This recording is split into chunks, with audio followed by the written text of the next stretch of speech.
I, for one, am grateful, Mrs. Bush, that they are finally bringing civilization to this savage land. I could not agree with you more, my dear. My daddy settled this land, and I know he'll be looking down on us, pleased at how we help the natives. Yes, they've lost their land, but they've gained access to heaven.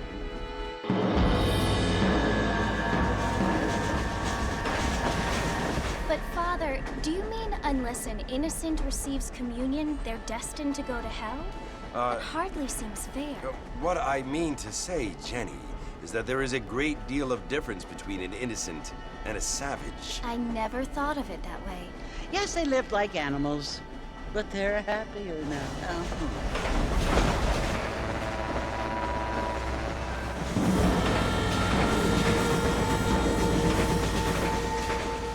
Not only do people now have motor cars, Father, but I heard that pretty soon we will be able to fly. No, only angels can fly, Jenny. No, apparently people can fly. Didn't you hear? Out in Kansas, a man even got a car to fly. I hardly think so, Jenny.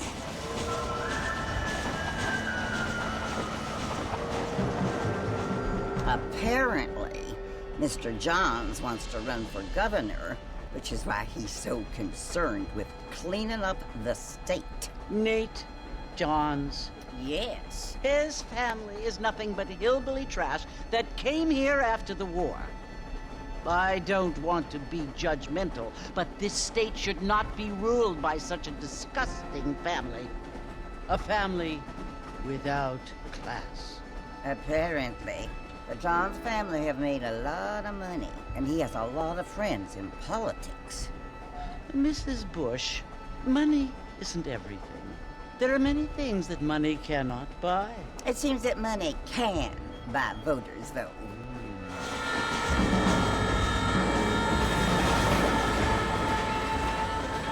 What you must remember, my dear, is that we have been brought here to spread the word. And the word and civilization, they are the same thing. They are the gifts.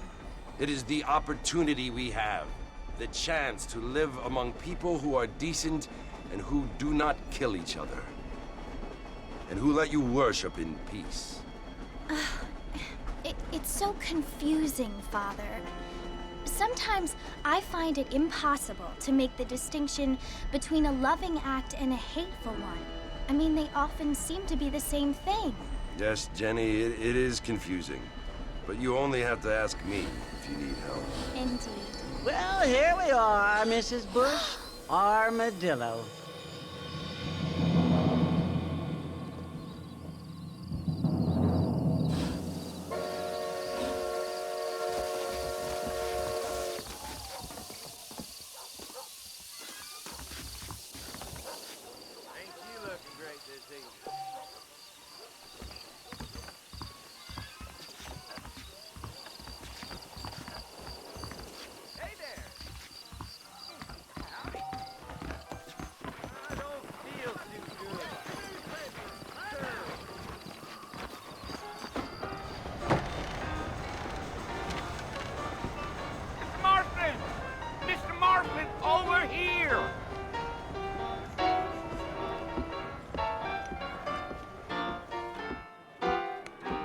You must be John Marston.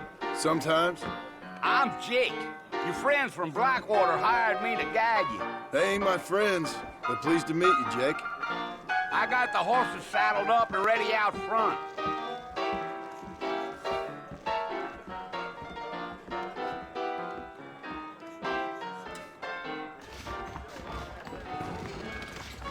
Let's fly.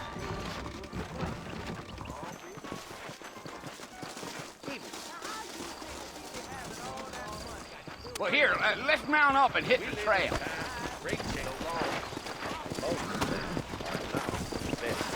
Easy on the spurs now. We don't need to draw undue attention. Yeah.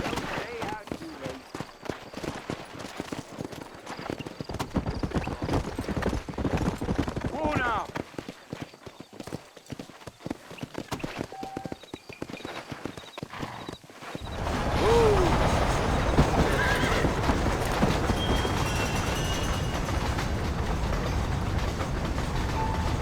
it's Fort Mercy you want to visit? That's right. Ain't taken nobody up to the fort in a long time. Strange place for a decent fella to want to visit, if you don't mind me saying. Who said I was a decent fella? It's been abandoned for years now. Folks say it was built during the Mexican War. What kinds of soldiers around back then? Why'd they leave? Well, I ain't entirely sure. I heard they had to go up north to fight Indians, or maybe they got tired of being soldiers and went looking for gold. You know how things is. So what are you doing up at the fort? I'm looking for an old friend. Well, like I says, you ain't gonna find many folk around those parts these days. Those you do find are about as sociable as an old serrated back tooth. I mean, I ain't one to judge a man by the company he keeps, but... Well, he ain't been friends for a long time.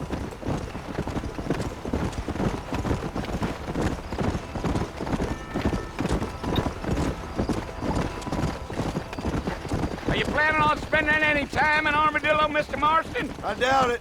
I ain't planning on staying very long. Well, if you're fixing for some female company, you can do a lot worse than Armadillo. Fine as cream gravy they are, not like Thieves' Landing. Dang, those girls ain't even fit for a drinking man to hole up with. I'm a married man, I'm afraid. Ain't we all?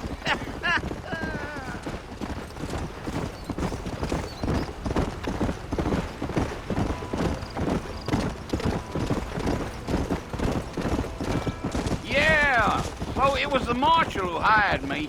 Lee Johnson, do you know him? I think I heard his name. Says he got a telegram from some Blackwater big bugs asking for a guide. I guess it's none of my business. That's right.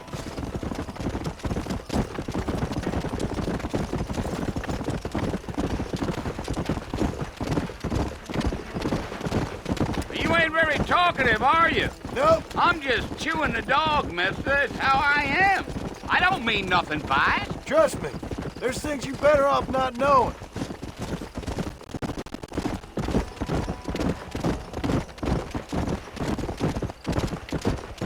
Damn coyotes. What a waste of good meat. Almost there, Mr. Marston. Just over this hill.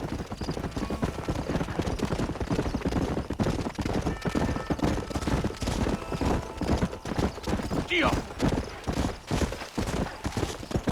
Whoa. listen, mister. This here's what's left of Fort Mercer. Some gang rode in and took the place over. So I understand. This is where we part ways, friend. You have yourself a good time.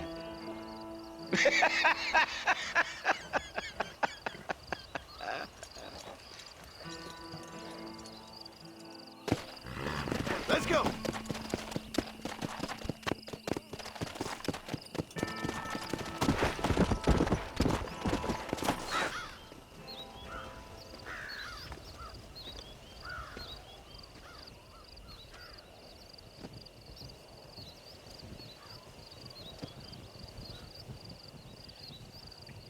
Bill!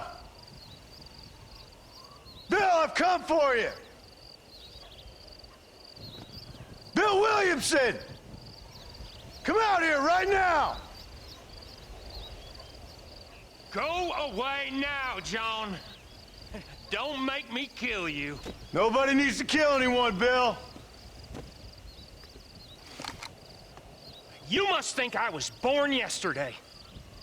You always did think I was an idiot. That ain't fair, Bill. You were as my brother. I've come to try to save you. Oh. Do I look like I need saving? Bill, please. They want to kill us all. I can help you. Well, you never tried to save me before. You only seemed to save yourself. Bill, I implore you think about this. You implore me? You implore me? You always were one for fancy words. Oh. Well, things are different now, John. Now I'm in charge! No more Dutch! And no more you. Implores. I implores you to go back and tell them to send someone just a little bit more impressive next time. Well? Oh. Poor John.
Well, you're alive.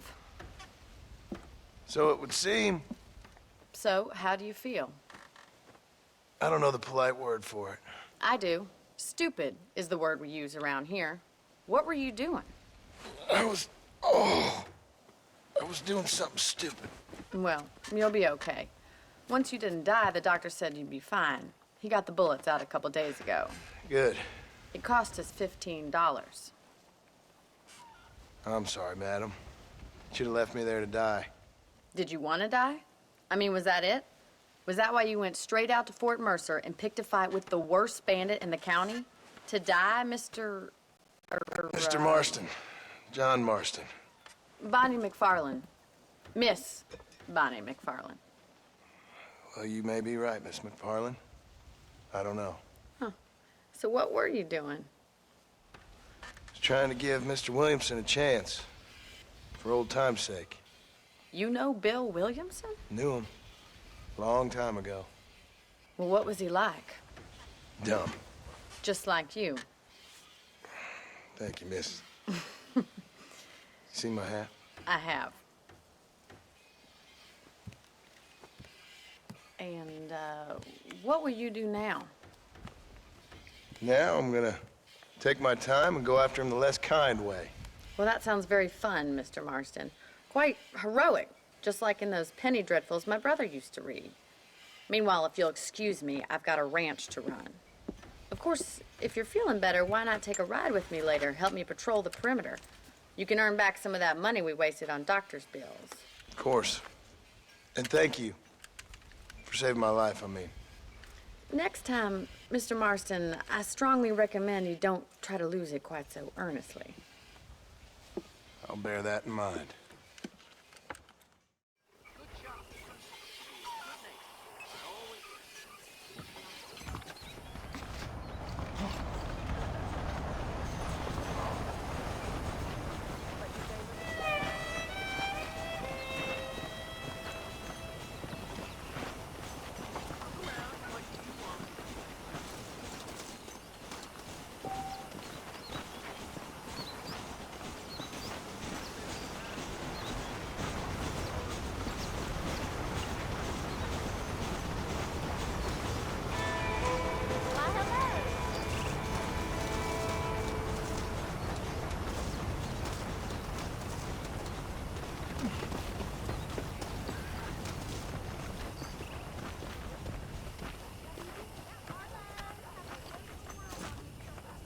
Mr. Marston, back in the land of the living, I see.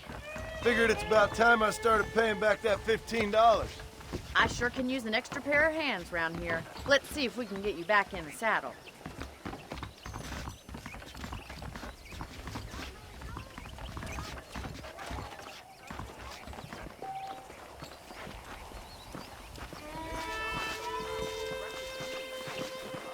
There's the foreman's office. It's also where we lock up good-for-nothing outlaws, such as yourself. I'm happy enough with my current quarters right now, Miss McFarland. Hop on up. He won't bite. Come on, boys.